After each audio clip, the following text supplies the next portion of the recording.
Guided implant કરીને આપેલું હતું, જે સુરતમાં કોઈ કરતું નહીં હતું. He was the first one who did it for મી.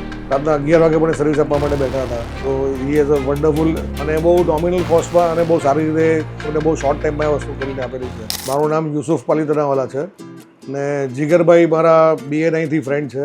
અમે લગભગ 4-5 વર્ષથી BNIમાં સાથે છે. We are very close since so many days. ઘણા વખતથી I knew him, so his services. તો વચ્ચે 2 વાર મને બહુ સિવિયર પ્રોબ્લેમ થયેલા ડેન્ટલ દાળમાં.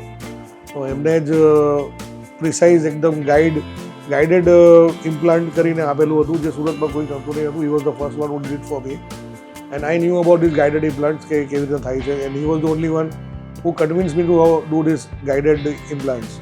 સો fantastic deal he did for me. મારા 2-3 વર્ષથી મારા કાનમાં એના લીધે ઘરે પ્રોબ્લેમ આવતો હતો.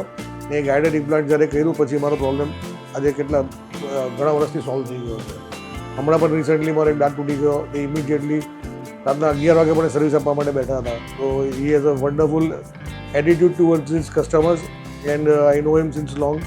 વી have family terms and all, but keeping those terms apart, he is a fantastic doctor and he knows how to treat a patient according to his body's acceptance and all the stuff. So heads off to him and I know him કે ભાઈ એ કામ સારું જ કરે છે. અમારા એક્સપિરિયન્સથી કહું કે મારા સનને 15 વર્ષથી દાંત અંદર ફસાઈ ગયેલા હતા ને બધા બીજા દાંત બધા વાંકા ચૂકા થઈને ઉપર બેસે, ચાવવાનું ચૂઈંગ પ્રોબ્લેમ આવતો હતો. એ બહુ બધી જગ્યા પર અમે ચેકઅપ કરાવેલું, પણ no one was able to give him a good setup કે આને કેવી રીતે આ પ્રોબ્લેમ સોલ્વ કરવો. તો જીગરભાઈએ આ વસ્તુ સોલ્વ કરી આપેલી અને બહુ નોમિનલ કોસ્ટમાં અને બહુ સારી રીતે અને બહુ શોર્ટ ટાઈમમાં આ વસ્તુ કરીને આપેલી છે. તો મારા એક્સપિરિયન્સથી હું કેવું કે ભાઈ તમને જો ડેન્ટલના પ્રોબ્લેમ્સ હોય એકવાર જીગરભાઈને પર્સનલી કન્સલ્ટ કરી લેવાનું. પછી કરાવું નહીં કરાવું એ આપણી ઉપર છે, પણ મારા પર્સનલ એક્સપિરિયન્સ એવા છે કે એમને મારો બહુ મોટો પ્રોબ્લેમ મિનિટ્સમાં સોલ્વ કરીને આપેલો, એના એક્સપિરિયન્સથી કરીને આપેલો. Thank you.